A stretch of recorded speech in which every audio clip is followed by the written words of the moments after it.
Assalamualaikum, serta salam santun penuh berkah untuk kalian semua di mana saja berada. Dalam pertemuan kali ini Jejak Beksi akan mengulas sosok Prayogo Pangestu, salah satu orang terkaya di Indonesia. Padahal dulunya beliau pernah menjadi sopir angkot. Semoga kisah ini menjadi motivasi tersendiri untuk kita semua. Konglomerat merupakan sebutan dari orang-orang super kaya yang ada di Indonesia. Salah satu sosok konglomerat itu bernama Prayogo Pangestu.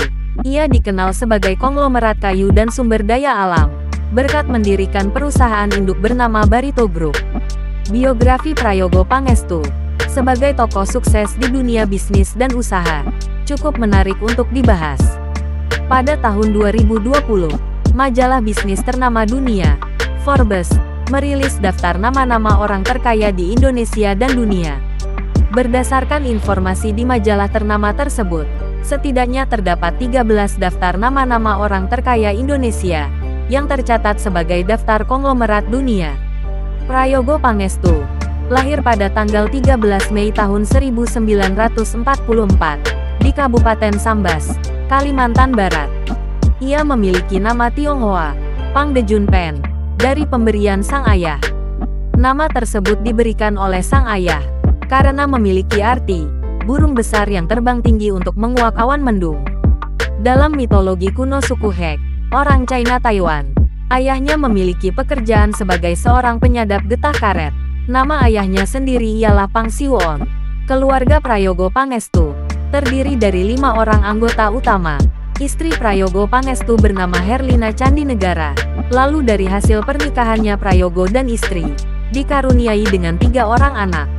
Anak Prayogo Pangestu tersebut bernama Agus Salim Pangestu, Baritono Pangestu, dan Nancy Pangestu. Seorang Prayogo di masa muda memang mengalami kesulitan ekonomi, karena penghasilan sang ayah terbilang pas-pasan sebagai penyadap getah karet. Ia dahulu biasa disapa dengan nama Apen, hanya dapat menempuh pendidikan sampai bangku SMP saja. Itu dikarenakan keterbatasan ekonomi keluarga. Tempat bersekolah Prayogo Pangestu adalah SMP berbahasa Mandarin di kota Singkawang, dengan nama SMP Nahua. Meski tidak bisa melanjutkan jenjang pendidikan yang lebih tinggi saat itu, Prayogo tetap optimis dan percaya bisa mendapatkan kehidupan dan kondisi ekonomi yang lebih baik. Semangat yang tinggi dan tekad yang teguh, akhirnya ia memutuskan untuk pergi merantau ke Jakarta setelah lulus sekolah.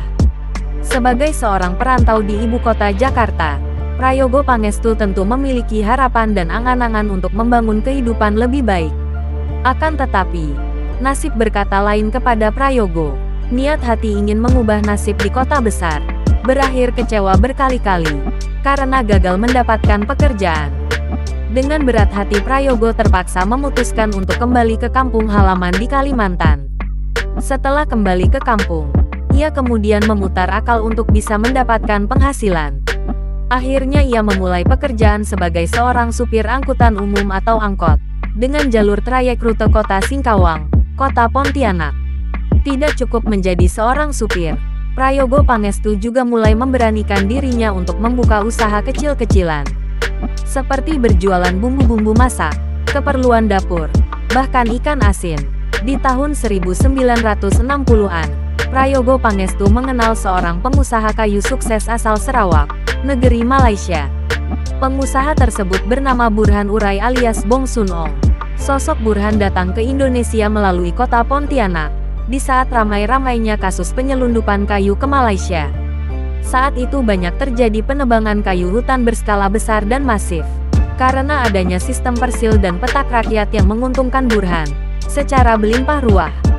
Ini adalah kelemahan dalam sistem aturan, sehingga pemerintah akan mengalami kesulitan dalam mengawasi data manipulatif dari jumlah tebangan pohon yang berada di hutan saat itu. Sebagai seorang pengusaha yang jeli, Burhan melihat Prayogo memiliki potensi yang baik dalam bisnis, sehingga memutuskan untuk merekrutnya agar bisa bekerja di PT Jayanti Group. Sebagai seorang pekerja saat itu, ia diberi kepercayaan dan tugas untuk mengurus hak pengusahaan hutan atau HPH di Kalimantan Tengah. Setelah 6 tahun bekerja, nama seorang Prayogo Pangestu secara perlahan mulai dikenal masyarakat.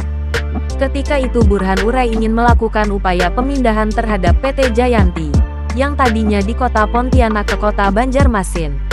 Setelah waktu setahun pemindahan tersebut, Prayogo Pangestu ditunjuk langsung oleh Burhan. Mendapatkan jabatan General Manager di sebuah pabrik kayu plywood Nusantara, di kota Gresik, Jawa Timur. Dengan jabatan barunya, Prayogo bekerja di Plywood Nusantara selama setahun dan setelahnya memutuskan untuk resign. Ia ingin merintis bisnisnya sendiri di bidang perhutanan. Terlebih sudah memahami betul berbagai permasalahan perhutanan dan kayu, di mana pengalaman yang didapatkannya dari para ahli asal Malaysia ketika di PT Jayanti. Perjalanan awal Prayogo Pangestu merintis bisnis dimulai dengan membeli sebuah perusahaan. Mengingat perusahaan tersebut diambang kebangkrutan akibat harga kayu log yang turun drastis. Perusahaan tersebut bernama CV Pacific Lumber Choi. Prayogo memperoleh modal uang dari pinjaman utang modal dari Bank BRI, yang kemudian dapat ia lunasi. Hanya dalam jangka waktu 1 tahun saja, dirinya mampu melunasi utang tersebut. Diketahui, CV Pacific Lumber Choi sebelumnya merupakan perusahaan milik pengusaha kayu asal Kalimantan Selatan, bernama Obos. Prayogo akhirnya mengganti nama perusahaan itu menjadi PT Barito Pacific Lumber. Bermodalkan pengalaman yang panjang dan ilmu mengenai bisnis perkayuan dan perhutanan, PT Barito Pacific Lumber semakin maju dan berkembang di tangan Prayogo Pangestu. Ia dan perusahaannya berhasil memperoleh HPH alias hak pengusahaan hutan di berbagai daerah besar di Indonesia, seperti Sumatera Selatan, Sulawesi Utara, Maluku, hingga Papua. PT Barito Pacific Lumber berhasil menguasai total lahan seluas 5,5 juta hektar di seluruh Nusantara. Jika dihitung-hitung luas lahan tersebut, bisa setara dengan luas negara Swiss secara perhitungan. Pada tahun 1980-an, PT Barito melakukan ekspansi bisnis secara besar-besaran dan berhasil memiliki lebih dari 20 anak perusahaan dan mencapai titik puncak masa kejayaan. Pada tahun 1990-an, kesuksesannya meningkat pesat dengan membawahi 120 perusahaan yang berada pada sektor dan bidang di luar perhutanan HPH, seperti pabrik pul, petrokimia, properti, taman industri, dan transportasi kelautan.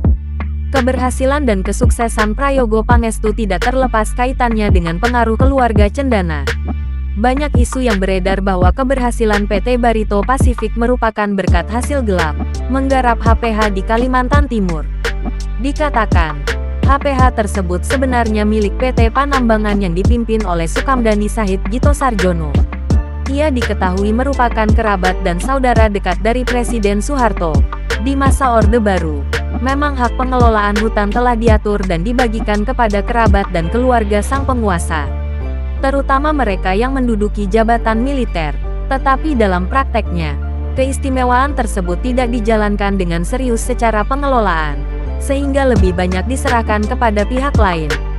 Walaupun tindakan tersebut sebenarnya melanggar Undang-Undang Kehutanan pada masa itu, disinilah menjadi kesempatan bagi Prayogo Pangestu memperoleh keuntungan dari aturan tersebut. Ia mendapat kepercayaan untuk memainkan peran sebagai pengelola HPH, dengan bagi hasil yang saling menguntungkan, serta mendapat kemudahan melebarkan usaha karena telah andil membantu keluarga cendana. Kedekatan dengan lingkaran keluarga penguasa saat itu, menjadikan langkah bisnis Prayogo Pangestu aman dan tak tersentuh hukum. Pada tahun 1980-an, pemerintah sempat melarang ekspor kayu gelondongan, yang membuat usahanya agak goyang. Dengan jeli Prayogo Pangestu cepat menanggapi permasalahan tersebut, dengan mendirikan perusahaan pengelolaan kayu yang dimodali pinjaman utang dari Bank Prancis Lyonnais. Kucuran dana yang dikeluarkan bank asing tersebut berjumlah 150 juta franc.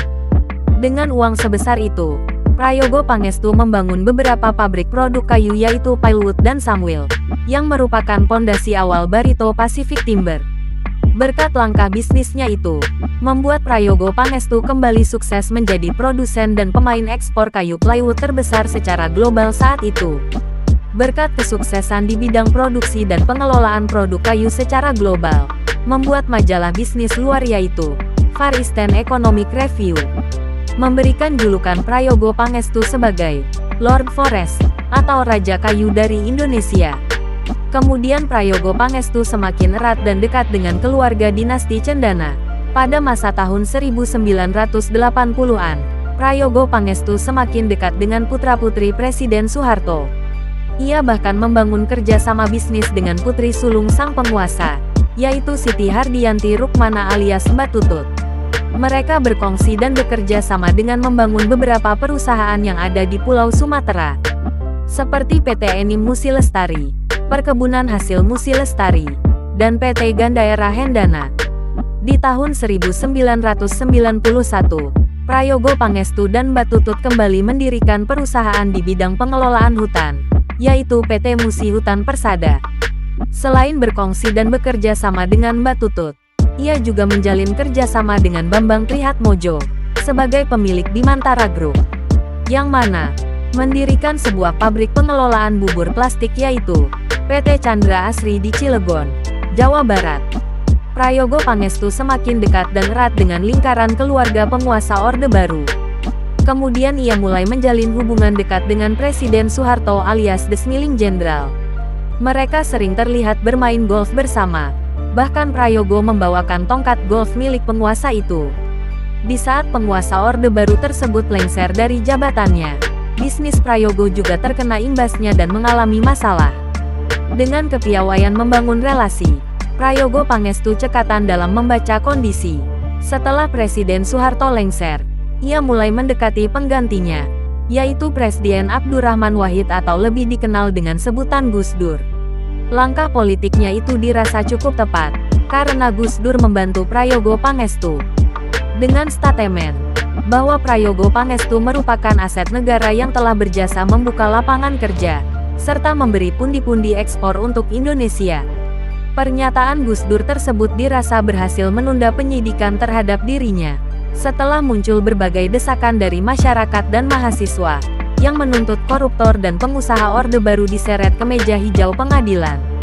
Karena desakan yang kuat dari berbagai pihak, akhirnya Gus Dur harus melepas perlindungan kepada Prayogo Pangestu, dan mengambil langkah pamungkas dengan menunjuk seorang jaksa agung baru yang lebih berani, serta keras dalam menangani kasus korupsi. Jaksa agung tersebut bernama Baharudin Lopa, yang banyak mengirim pejabat dan pengusaha ke penjara.